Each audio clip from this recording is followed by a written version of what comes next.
Welcome to Factful Fridays. Today we are diving into why you should never ignore your vehicle's low fuel warning. Yeah. I know I'm late. Sorry, I'm late. Hey, don't worry. I'm leaving now.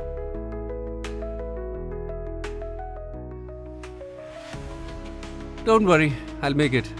I'm on my way. And there he goes. Little does he know that delaying refueling could cost him big time. If the low fuel warning light comes on, refill the fuel tank as soon as possible. But why is it so risky to drive on near to empty fuel level? The answer might surprise you. Driving with an almost near empty tank can cause misfires, sending unburnt fuel into the exhaust system. This damages the catalytic converter, leading to expensive repairs. Ensure to refuel on time and keep your car in top condition.